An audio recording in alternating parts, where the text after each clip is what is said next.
ॐ ज्ञानतिमिरन्धस्य ज्ञानाञ्जनशलाकया चक्षुरुन्मिलितं येन तस्मै श्रीगुरवे नमः।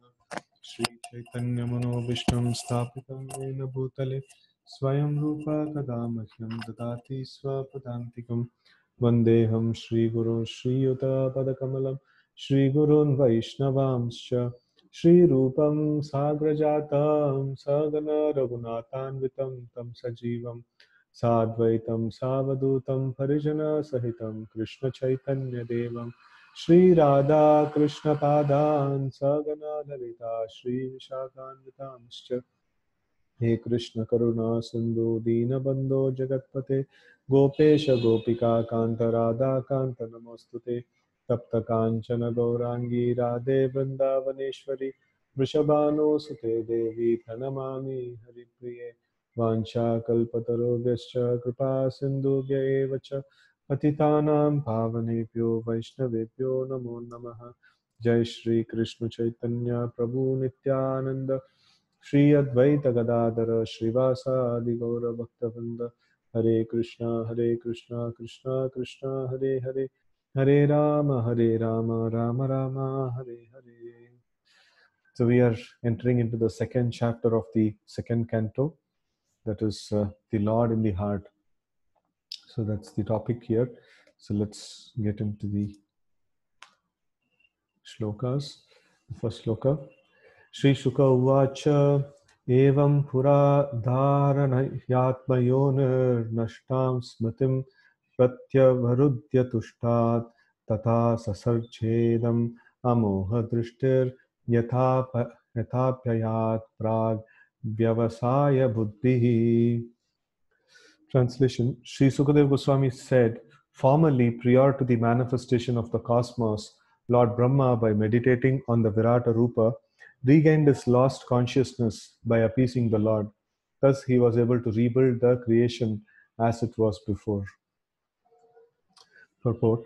The example cited herein of Sri Brahmaji is one of forgetfulness. Brahmaji is the incarnation of one of the mundane attributes of the Lord, being the incarnation of the passion mode of material nature. He is empowered by the Lord to generate the beautiful material manifestation.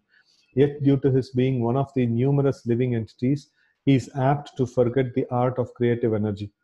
So, this forgetfulness of living being, beginning from Brahma down to the lowest insignificant ant, is a tendency which can be counteracted by meditation on the Virata Rupa of the Lord. So here we see that this translation says that Lord Brahma, by meditating on the Virata Rupa, he regained his lost consciousness, and then he could able to build the whole material universe. So that's something about Lord Brahma's. Every night when he sleeps, almost all his all his intelligence gets wiped off, and again the next day morning he has to again regain his intelligence, and then he has to like create the whole thing. And it is we can see that in one day of Brahma there are 1,000 cycles of Satya Yuga, Treta Yuga, Dwapar Yuga, and Kali Yuga. And it is mentioned that even if for a moment, if Brahma dozes off, so then there is huge pralaya that happens in the whole world. So Brahma cannot afford to sleep. So he cannot go for a day's sleep or something like that. So Brahma cannot afford to sleep. And if he sleeps in the night, then the whole of the material creation will get completely annihilated. Right? So that's the position of the material nature. And when Brahma gets up in the next day morning, then he has to learn all over everything again, right? So he forgets everything, in the this one. So Brahma has a body which is made of intelligence. So now we have our bodies made of earth, water, fire, air, ether, mind, intelligence, and false ego. But in the Brahma Loka, so these gross material elements, they are not very prominent. So Brahma's body is made of intelligence, and it's quite difficult to imagine actually, like how can that, such a kind of a body exist? So Brahma's body is like that. So when he sleeps, that means he becomes completely zeroed out of the intelligence, and then the next day morning, he has to again worship the Lord, and then he has to regain his lost consciousness, by pleasing the Lord. So that's the position of Lord Brahma. And then here it is mentioned about how Brahmaji, right from Brahmaji to the small insignificant ant, everybody has the tendency to forget things. Brahma Bhuvana Loka. Like Brahma Loka to down to the ant. So everywhere it's places of repeated birth and death, and also they kind of they cannot remember things all the time, and that's why it is mentioned Matta Smritar Jnanam Apohanam Cha. So the Lord Vishnu, actually he preserves the knowledge, and then he hands it over in the next, like whenever it is needed, or he enables a living entity to remember. So here also we see that Brahma in the next creation, so when he wants to do, so he again has to worship the Lord, and then the Lord gives him the necessary intelligence. And sometimes it so happened that Lord Brahma's sons, two asuras were there, Madhu and Kaitaba. So these two were they stole the Vedic knowledge. No, it is not something that some book Brahma had and then that got stolen. They stole this Vedic knowledge from the intelligence of Brahma. They could able, these demons are so powerful, they could able to access the subtle body. And then Lord came as Hayagriva, and then he restored, he killed those demons, Madhu and Kaitaba, and then he he restores the knowledge of Brahma. So that's also sometimes it happens like that. So Brahma, being a living entity, he is apt to forget things. He can forget things, and then by the mercy of the Lord, he can again regain whatever he has forgotten. So, okay, this chance is available to human form in the human form of life, and if a human being follows the instructions of Srimad Bhagavatam and begins to meditate upon Virata Rupa, then revival of his pure consciousness and counteraction of the tendency to forget his eternal relationship with the Lord can follow simultaneously. So here it's in this particular section about the meditation on the Virata Rupa is mentioned. And by doing that, so what has happened? Example of Lord Brahma is given. So revival of one's consciousness, and then counteraction of one's forgetfulness towards the Lord, or our relationship with the Lord. So these two things, can happen. So like it will get counteracted. So, and as soon as this forgetfulness is removed, the Vyavasaya Buddhi, as mentioned here, and in the Bhagavad Gita 241. So Vyavasaya Atmika Buddhir Ekeha Kurunandana. So these also will follow. Vyavasaya Buddhi means like to understand our original position and to have absolute and clear kind of a vision towards that position, or clear kind of an intelligence to function in that position. So to understand that we are part and parcel of the Lord, and then we are meant to serve the Lord, and to be fixed in that kind of determination is called Vyavasaya Buddhi, right? So it is like one pointed focus. This ascertained knowledge of the living beings lead to loving service to the Lord, which is which the living beings require. The kingdom of God is unlimited, therefore the number of assisting hands of the Lord is also unlimited. The Bhagavad Gita 13:14 asserts that the Lord has his hands, legs, eyes, and mouth in every nook and corner of his creation. This means that the expansion of the differentiated parts and parcels called jivas, or living entities, are assisting hands of the Lord, and all of them are meant for rendering a particular pattern of service to the Lord. So we are all part and parcel of the Lord, and we are all meant for serving the Lord. So sometimes Srila Prabhupada gives this example. So if you have in your body, you have your hand, and if the hand doesn't cooperate with you, so then it is called diseased. And the diseased hand will cause pain, right? So if it is not cooperating with the body, then it will cause pain. So that's what is happening in our current state. So we are all part and parcel of the Lord. We are all arms of the Lord, as Prabhupada is mentioning here. And we are meant to render some particular service to the Lord, and not doing which, we are experiencing the pain and difficulties and things like that. The conditioned soul, even in the position of Brahma, forgets this by the influence of illusory material energy generated out of false egoism. So false egoism means, ego means identity, and false ego means false identity, right? So now, for example, if I'm working in some organization and I'm expected to do something, I have some roles and responsibilities. But then if I have false ego, I think that no, that is not my role. I have a different role.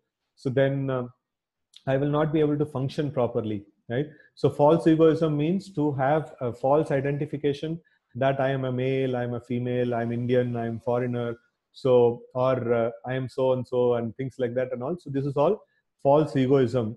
And real egoism means what? I am part and parcel of the Lord. I am a servant of the Lord. So that's real egoism. That is real identity.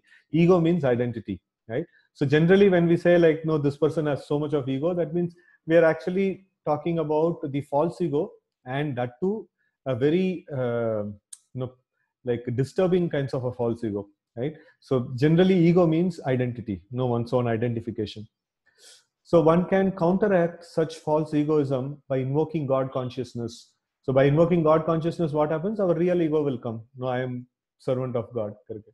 The liberation means getting out of the slumber of forgetfulness and becoming situated in the real loving service of the Lord, as exemplified in the case of Brahma.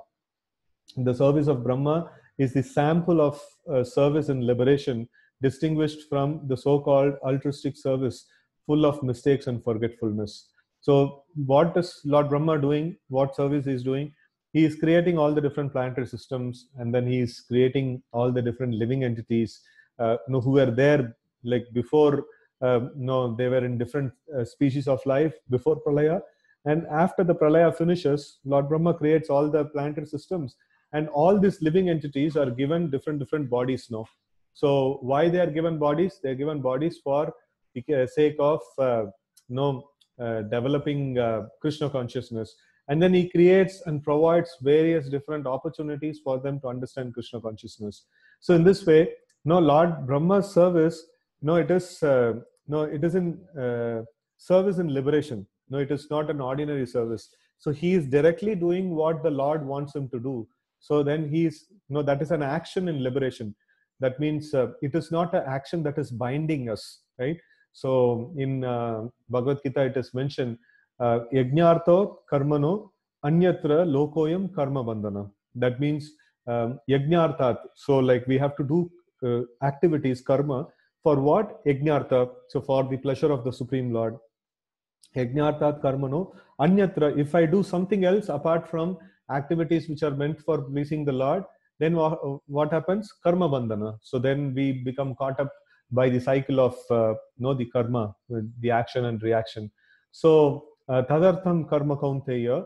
So if I do karma, if I do activities for him, no tadartham, like no, for his pleasure, for the Lord's pleasure, tadartham karma kaunteya mukta sangha samachara, like no, that gives liberation. So if that means what?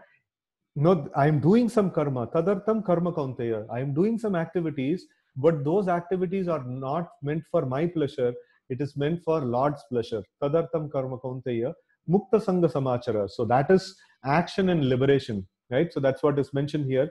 Lord Brahma's service is a sample of service and liberation. That means, no, even in the liberated state also we do karma, but then that is not creating karma bandhana. No, that is not giving any reaction to us, but then it is the action in liberated state. And what is the essential aspect of action in liberated state? It is an action that is meant for pleasing the Lord. So then it is called action in liberated state, right?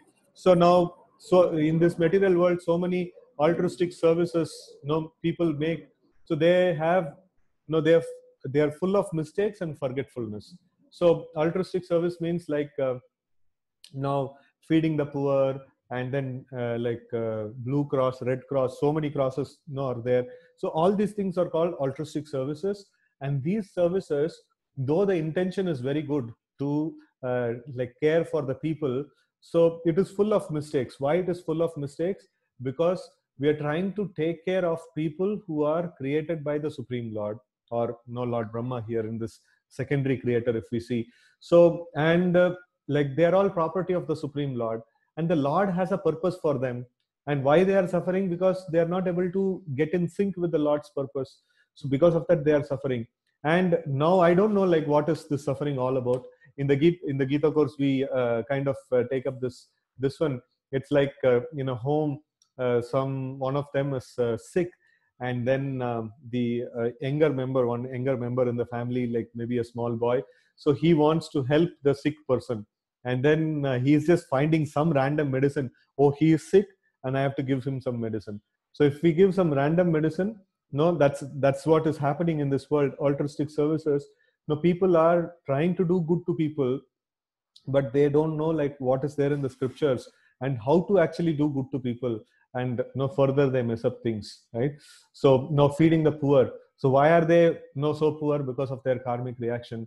And then are you offering offered food to them, like the food that is first offered in the yajna sacrifice, or like prasad you are giving?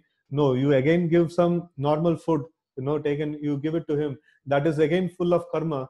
So he's already suffering from karma. We are going and increasing the karma only. So we are not able to liberate.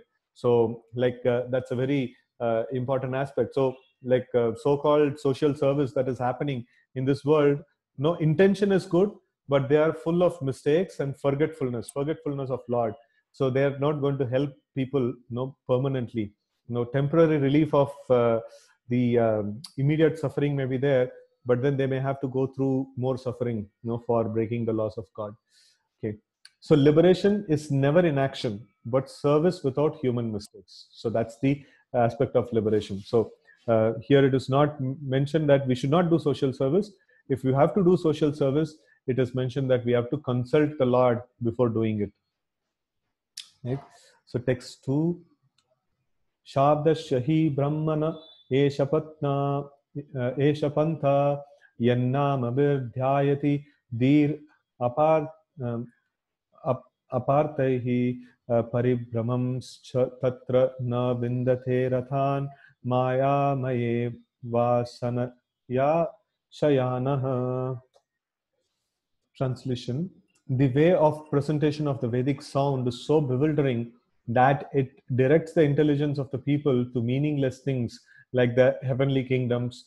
The conditioned souls hover in the dream of such heavenly illusory pleasures, but actually they do not relish any tangible happiness in such places.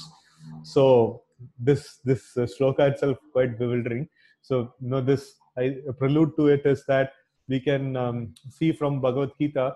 Krishna says that like Traigunya Vishayo Veda Nishtraigunya Bhavarjuna. So that means the Vedas also, most of the portions of the Vedas are pertaining to three modes of nature, or pertaining to material things. Only 5% of the things are like pertaining to the spiritual aspects, right? So we have to see that is mentioned here. The way of presentation of the Vedic sound is so bewildering that it directs the intelligence of the people to meaningless things like heavenly kingdom. So the Vedas also speak about how to become rich in this world, how to become beautiful, how to become very learned, Janma, Ishwarya, Shutashri, and things like that. And then the Vedas also talk about going to heavenly kingdom and things like that and all. So these are all traps in the material world, and one should be very careful with that. So the conditioned soul hovers in the dream of such heavenly illusory pleasures, but actually they do not relish any tangible happiness in such places. So we should understand that except for the lotus feet of the Lord, or except for being engaged in the service of the Lord, nothing else in this world is going to be happy. Like it can offer us any tangible happiness to us. So that should be very, very clear. Even if the Vedic literature talks about it, the Vedic literature, like especially Mahabharata. So the Vaishnavas, they read Mahabharata with a lot of caution, because the Mahabharata also glorifies going to heavenly planets, or being charitable, and being like what is that? Enjoying the material opulence is also glorified in Mahabharata. So that's why sometimes the Vaishnavas are a little cautious about that. Ramayana, Bhagavatam, Bhagavad Gita, these are all very safe literatures for Vaishnavas. So like where the like heavenly planets are completely condemned, or any material pleasure is completely condemned, and only one pointed goal, that is to attain the Supreme Lord. So that is very, very clear, in these things. Otherwise, people get lost in the whole thing, in the whole body of Vedic literatures, and then they may get sidetracked from the path of liberation. Okay, there is a question. So how can we help them? Feeding and donating also requires dedication and goodness. Yeah, if we want to feed, then we have to feed, food that is offered to the Lord. No, it is mentioned, Yagya Shishta Shinoshanta Muchyante Sarva Kilbishai Bunjante Tve Aham Papa E Pachanti Atma Karanat. So it is mentioned that Yagya Shishta, or that which is the remnants of the Yagya, so that is called the Prasad. Yagya Shishta Shinoshanta Muchyante Sarva Kilbishai.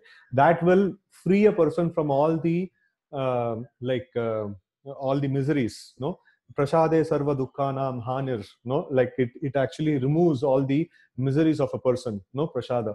So, but then like Bunjante Tve Aham Papa, like if somebody just prepares food for his own sense pleasure, so Bunjante Tve Aham Papa E Pachanti, like no one who eats like that, no, E Pachanti Atma Karanat. So like Bunjante Tve Aham, Aham means sin, no, like Agasur, no, we can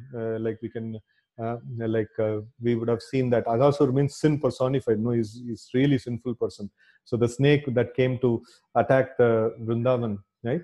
So Bunjante Tve Aham Papam. So we only eat sin if we are just eating food that is prepared and not offered first in the sacrifice to the Lord.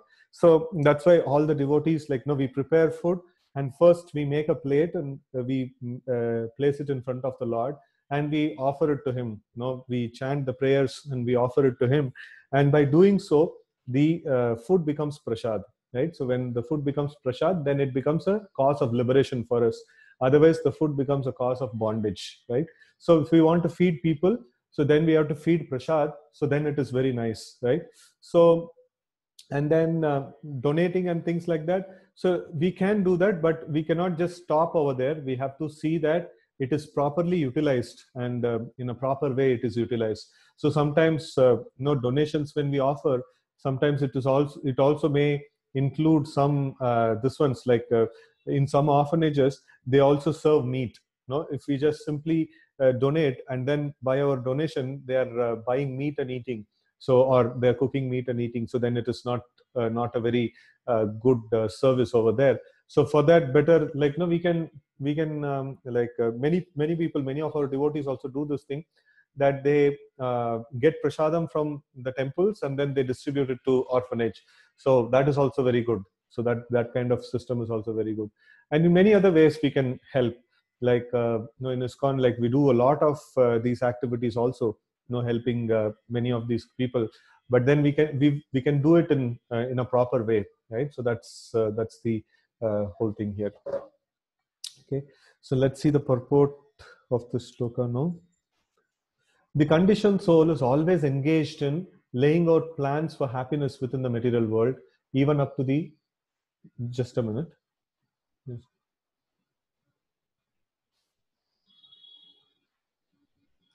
Okay, sorry, I had to attend to something.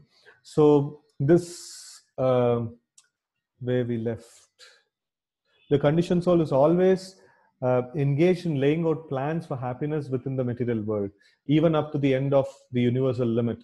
He is not even satisfied with available amenities on this on this planet Earth, where he has exploited the resources of nature to the best of his ability. He wants to go to the moon or the planet Venus to exploit resources there. But the Lord has warned us in Bhagavad Gita 8:16 about the worthlessness of the innumerable planets of this universe, as well as those planets within other systems. There are innumerable universes and also innumerable planets in each of them, but none of them is immune to the chief miseries of material existence, namely the pangs of birth and the pangs of death, the pangs of old age and the pangs of disease. So like wherever we can go, Brahma Bhavana Loka Punara Avartino Arjuna. So that means all these places are places of birth, death, old age and disease. So everywhere, even till Brahma Loka, everywhere, this is like places of birth, death, old age and disease, right? So the Lord says that even the topmost planet, known as the Brahma Loka or Satya Loka, and what to speak of other planets like the heavenly planets, is not a happy land for residential purposes due to the presence of material pangs, and as above mentioned. So this, why we take birth, death, old age and disease? Because Krishna has mentioned in Bhagavad Gita, the sign of knowledge is to perceive Janma Mrityu Jara Vyadi Dukkha Doshanu Darshanam. So that means birth, death, old age, and disease. Janma, Mrityu, Jara, and Vyadi. Dukkha, Dosha, Anudarshanam. So we have to see these things as the real causes of misery. These are the real pain points of this world. All other things that are there, like they'll be there today and they'll not be there tomorrow. Like all other problems that comes and goes. But these are all permanent problems that are there in the creation, and one has to fight it out. So we like somebody may say, if you go to the heavenly planets, then so and so problem, maybe like all opulences will be there and all wealth will be there and things like that. But then we have to ask them, is there birth, death, old age, and disease? If it is there, yeah, like no, then I'm not going to go there, right? So that is the whole point. So if we may some of the problems that we are facing now may not be there in that situation. So then like people, why do they try to get their economic situation good, or social position good and things like that? They think that money can save them, or they think that people around me can save me and things like that. But then we have to ask this question, okay, after getting to that situation, will the birth, death, old age, and disease remain? If it is going to remain, then my misery is going to continue in some form or another. So that's the way we actually estimate the material condition. So if there is if I'm thinking of some situation as a situation, it is perfect and I'll be out of all problem, we have to ask this question: will birth, death, old age, and disease disturb me in that situation? If it is going to be, then that situation is not good. So we have to like aim for coming out of this cycle of birth, death, old age, and disease, right? So okay, conditioned souls. Before that, like we were seeing that the living entities in the world, like we have tried to exploit the resources in this world, and then we want to go to moon, Venus, and other places and all. Why? Because like we just want to we'll start another real estate over there, and then we will create plots and sell them and things like that. So and exploit the whole nature over there and things like that. So that's the whole point of we going there. And if we happen to find another tract of land, what's the difference that's going to happen in our life? It is going to be the same, birth, death, old age, and disease, and still we have to face them and fight them, right? So that's what is mentioned here, right? So the material pangs has to be completely eradicated. So let's continue the purport. Conditioned souls are strictly under the laws of fruitive activities, and as such, they sometimes go up to Brahma Loka and again come down to Patala Loka as if they were unintelligent children on a merry-go-round. So real happiness is in Kingdom of God, where no one has to undergo the pangs of material existence. So here it's very nicely mentioned that the conditioned souls are strictly under the laws of what? It is fruitive activities. So what is the problem, or what is a shackle that has been put to me? This material world is considered to be a jail, and in the jail I must be like locked up, I must be like bound to something and kept. So what is the shackle over here? Is the fruitive activities. Fruitive activities means I'm doing something with a desire that, oh, I'll get this result at the end of it, right? So that is the shackle that has been put in this material world. When a person says that, okay, I don't want any fruits, or I'm not interested in the fruits, whatever fruits I get, it's okay.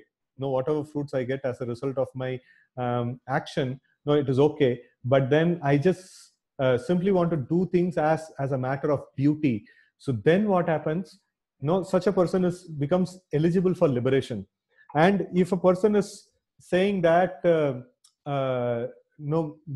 I'm doing a particular activity, but it's not that I'm looking for fruits or I'm not looking for fruits.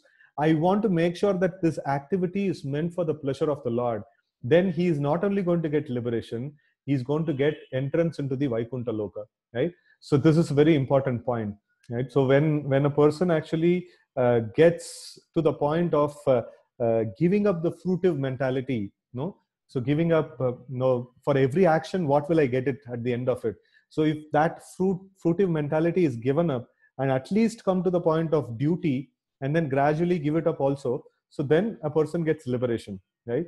So, but then if he don't give up his duty, but if he performs the duty for the pleasure of the Lord, then he enters into the Vaikuntha, right? So that's ultimate liberation. So he is not just let out of this material world, he is allowed entrance into the spiritual world, right? So that's the this one. So this fruitive activity is the primary cause of our bondage.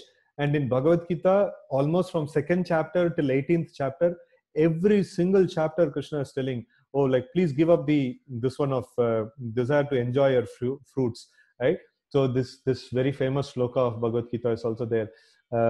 This what is that? Karma nyevadhikaraste ma phaleshu kadachana, right? Ma karma phala heturbur.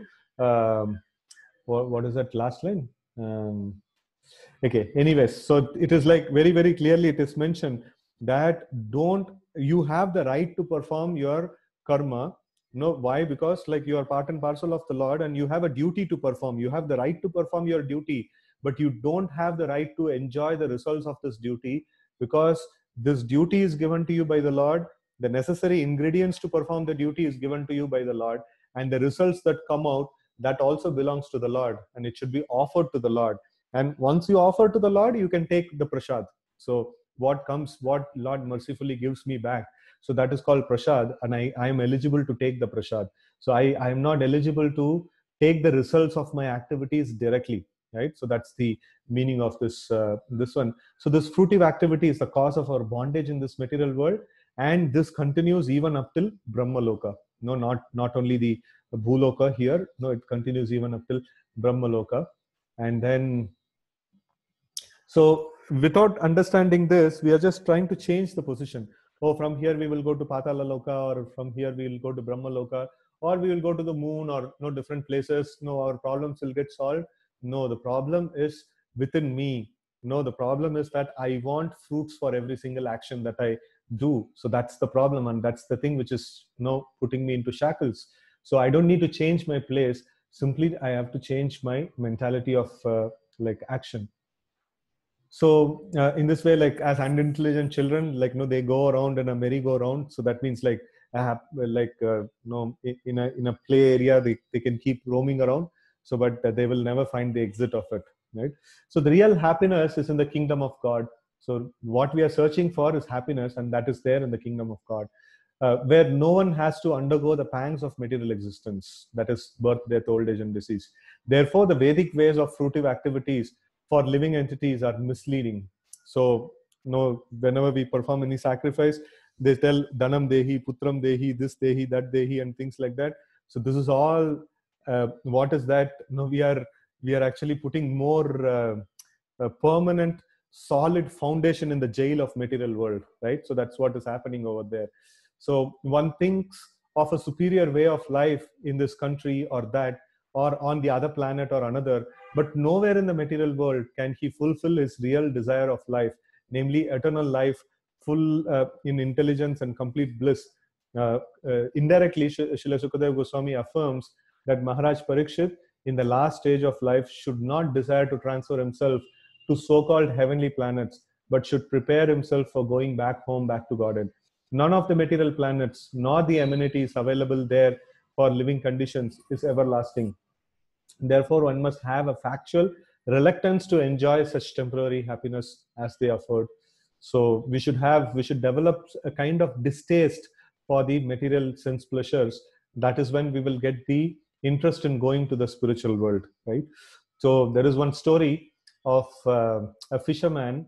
He is in the night time, like he's traveling, and then it's heavy rains are there, and then he wants to take shelter of some place.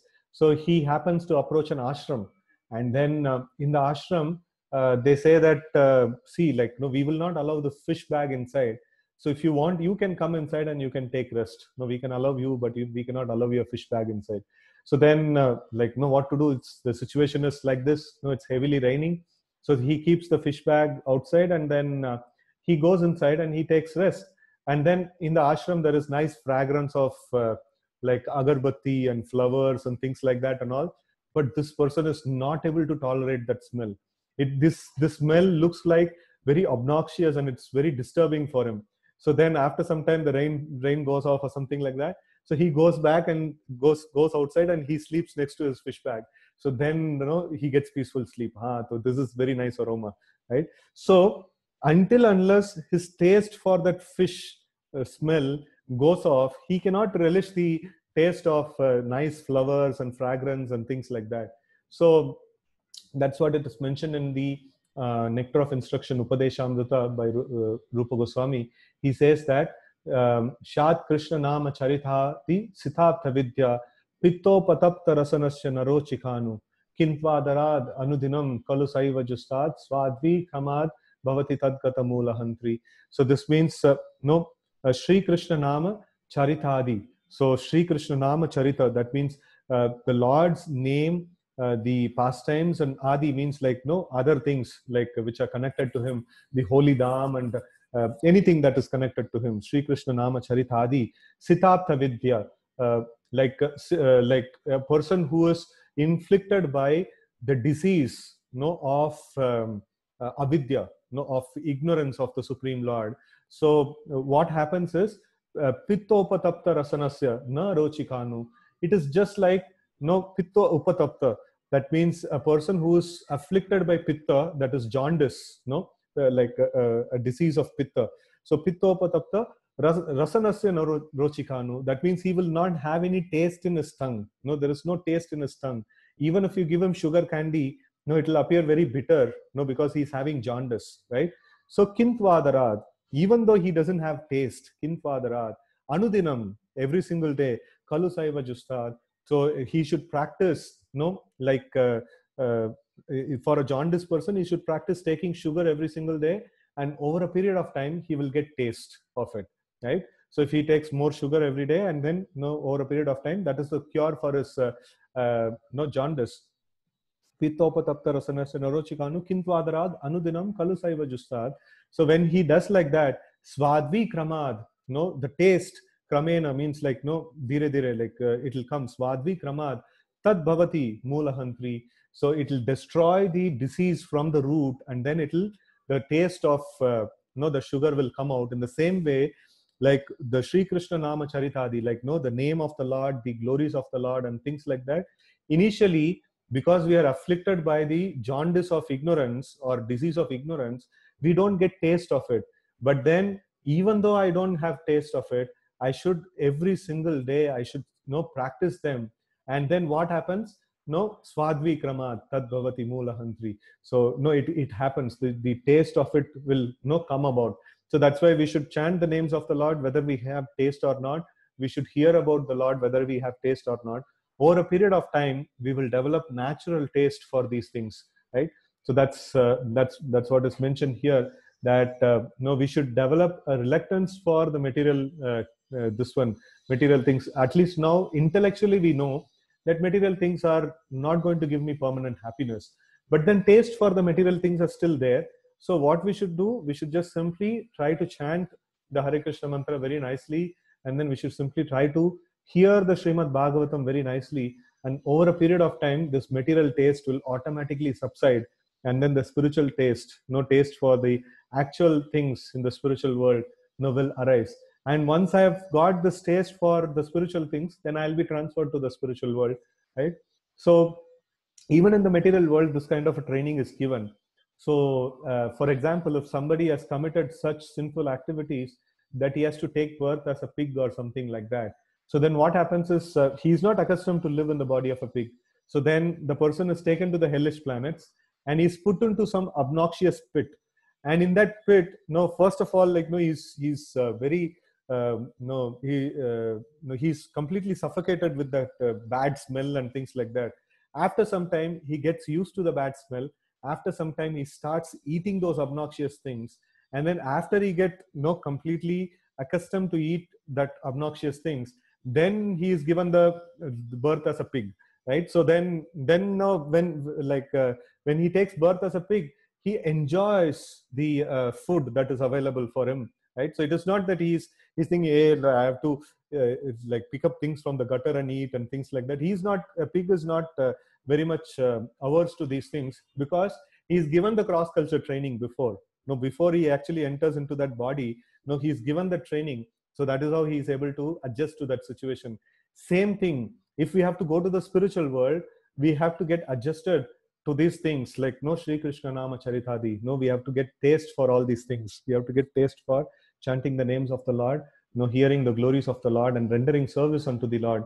So that's so blissful. That's really very wonderful, this one. So when we are able to do these things with a lot of taste, so then we are allowed entrance into the spiritual world, right? So okay, let's get into the next shloka. Atha kavir namashu yavadartah shada pramatto vyavasaya buddhihi siddhe nyatharthe na yatheta tatra parishramam tatra samikshamanah. For this reason, the enlightened persons should endeavor only for minimum necessities of life while in the world of names. So this is a very nice thing. It's a world of names. That means uh, it's not a world of actual people. It's a world of names. Now, for example, I have a name, and then if I die, and then if I take birth again, I'll get another name. And then if I die there, and if I take another birth, I'll get another name. So actually, I'm not, this world is not tracing the people. It is only tracing the temporary identity of me, right? So actually, I am the same person who's taking different births. But then what is the world history tracking here? It is only tracking my name, which I had in different forms. And it is not actually tracking me, the person who's going through different, this ones. So that is why this world is called a world of names. Who are my relatives? Who are the people around me? They are just list of names. They're there today. They may not be there tomorrow, or I may not be there tomorrow, right? So this world is called as a world of names. This is a peculiar way in which the scriptures use this one. It is just to say that, okay, this is not a permanent place. All the people that you think they are there with you. One day they will just be a list of names. That's all. They will not be anything more than that, right? So that's called the world of names. So here it's mentioned, for this reason, the enlightened person should endeavor only for minimal necessities of life. So it is like one devotee was mentioning that we are trying to cross over this Bhavasahar. We are trying to cross over this ocean of material existence. And when we are trying to cross over, and the boat that is there to cross over this material ocean is this body, and this body is the boat, and then all the necessary items that we are accumulating around us, it is like stones on the boat, right? So if I have too much of opulences, too much of things with me and things like that, it's more stones. And it is a perfect combination to like get immersed into the material ocean. So if we have to cross the material ocean, we have to cross it lightly, right? So just like when we are going for a travel, for a long distance or something like that, and we travel light. We don't take our washing machine, we don't take our bedstead and this and that, and also we have maybe few sets of clothes, and then a little bit of amenities, whatever is like very, very essentially needed. Only that much we will take, and we will travel. And we should understand this life is also like a travel. I'm traveling back to the spiritual world, and then none of these things which are there with me are going to be useful. So I have to develop distaste towards them, and then travel light. That's a very important. I think there is a brand also by name Travel Light, right? So it's a very important concept here, right? So we should travel light in this world, so that at the point of liberation, I don't have any encumbrances, I don't have any attachments to this world. When the Lord comes and says, like, are you ready to come back? So we should be saying, okay, fine, no, I'm ready. Like, no, I'm done with everything, so I'm ready to come back.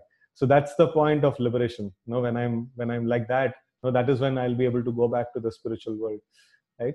So okay, so he should be intelligently fixed and never endeavor for unwanted things, being competent to perceive practically that all such endeavors are merely hard labor for nothing, right? Purport: the Bhagavad Dharma, or the cult of Srimad Bhagavatam, is perfectly distinct from the way of fruitive activities. So that means it is completely different from the fruitive activities. Fruitive activities is like, I want to get some fruits, which is temporary in nature and which is going to get destroyed in this world. And then the Bhagavad Dharma means to get the lotus feet of the Lord, or to get to attain the personal audience of the Lord, or to attain the spiritual world, which is not going to be destroyed at any point in time. I just don't want to get cheated again by having something which will be taken off from me after some time. Now this time I want to endeavor for something which I will never lose in my life. I want to get that thing after attaining that, I will not lose it, again in my life. Such a thing I want to have. So such people are the ones like who are followers of Bhagavad Dharma. So people who get enamored by some small things, right? So like they are not like very this one.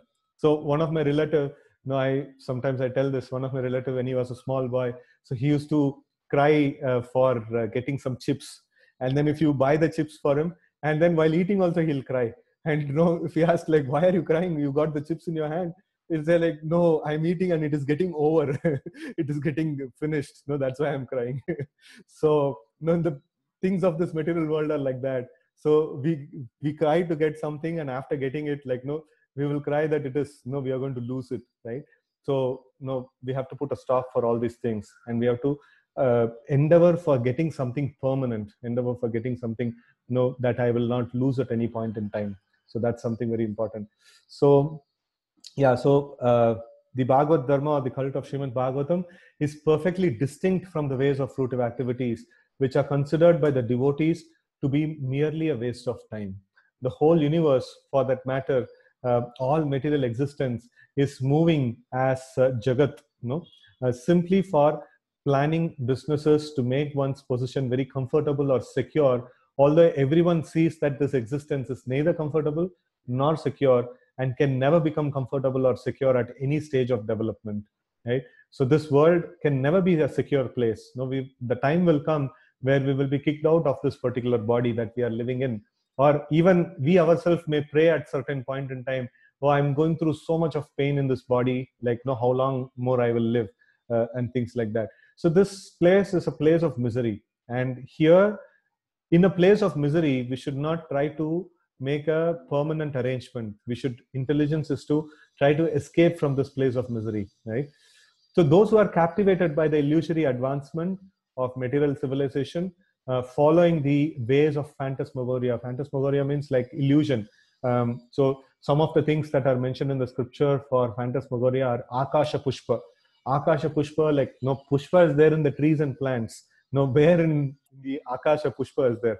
So it is not there. Or sometimes it is called as the egg of a horse. Horse doesn't give egg. Horse actually gives birth to a small horse, right? So baby horse. So like that. So this is called phantasmagoria, that which can never happen, right? So that is in the wildest of the dreams, it can never happen. So that is called phantasmagoria. So what is mentioned? Those who are captivated by the illusory advancement of material civilization are certainly madmen. They are pagal actually. They're actually mad, thinking that this world can offer me happiness at certain point in time. That's completely madness. The whole material creation is a jugglery of names only. In fact, it is nothing but a bewildering creation of matter like earth, water, and fire. Tejo Vari Mrida. So, like in the first sloka of Bhagavatam, it talks about Tejo Vari Mridam Yatha Vinimayo Yatratra Shargo Mrisha Damna Svena Sada Nirastakoham Satyam Param Dhimahi. So that's why it is mentioned earth, water, and fire. The buildings, furniture, cars, bungalows, mills, factories, industries, peace, war, or even the highest perfection of material science, namely atomic energy and electronics, are all simply bewildering names of material elements, which with their concomitant reactions of three modes, right? So it is not that we have won over the nature, or we have become expert, that we are able to manipulate the nature. So by scientific advancement, more and more gadgets we are making, more and more exploitation that we are doing in this material world, all these things, the material nature is putting us into illusion. The three modes of nature are completely in control. It is not that we have become intelligent to make something. It is only the three modes of nature controlling us in different ways, right? Since the devotee of the Lord knows them perfectly well, he is not interested in creating unwanted things for a situation which is not at all reality, but simply names of no more significance than the uh, babble babble of a sea waves. Babble means talk repeatedly and continuously in a foolish, blabbering kind of a thing. Yeah, babble. So yeah, so they simply babble like the sea waves. The sea waves keep coming and going, and none of the waves has its own identity or a meaning of itself. but then it just comes and goes. It just comes and goes, and it doesn't have any permanent endurance. So in the same way, people of this world, they create so many nomenclature, so many literature, so much of things to talk about this material world, but then it is just like the babble of a sea. No, they don't have any proper meaning for it. And then the next generation is not even going to give any heed to all those things, all the names and different things that are made up. So they are going to have their own version of babbling. So no, they are not going to have, not going to see these things what we have done, right? So, but on the case of spirituality, we see that thousands and thousands of years still we are studying Bhagavatam, right? So this is of a great value. Okay, the great kings, leaders, and soldiers fight with one another in order to perpetuate their names in the history. They are forgotten in due course of time, and they make a place for another era in history. But the devotees realize how much history and historical persons are useless products of flickering time. The fruity worker aspires after a big fortune in the matter of wealth, women, and worldly adoration, but those who are fixed in perfect reality are not at all interested in such false things. For them, it is all waste of time, since every second of human life is important, and enlightened man should be very careful to utilize the time very cautiously. 1 second of human life wasted in vain, researching for planning for happiness in the material world, can never be replaced, even if one spends millions of coins of gold. Therefore, the transcendentalist, desiring for freedom from the clutches of Maya or illusory activities of life, is warned herewith not to be captivated by the external features of fruitive actions. Human life is never meant for sense gratification, but for self-realization. So this is nicely mentioned in the Bhagavad Gita. Ehi samsparshaja bhoga dukkha yonaya evate adyantavanta kaunteya nateshu ramate buddha.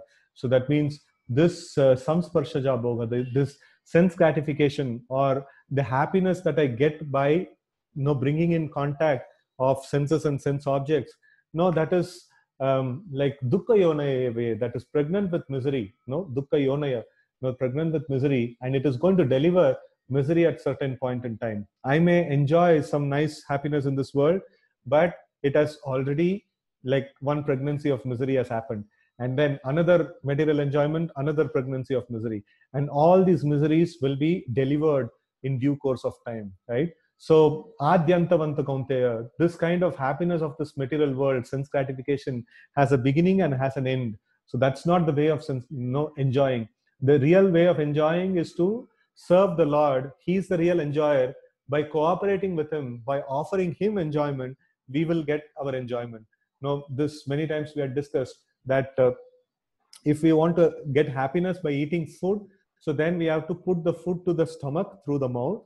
When the stomach digests the food, then all parts of the body will get enjoyment. In the same way, if we offer pleasure to the Supreme Lord, all the creation will become happy. That's the way of Yashmin Tushte Jagat Tushtam. So that is the way of happiness, and not directly sense gratification. Direct sense gratification means trying to push the food through nose or to ears or through some other like holes and things like that.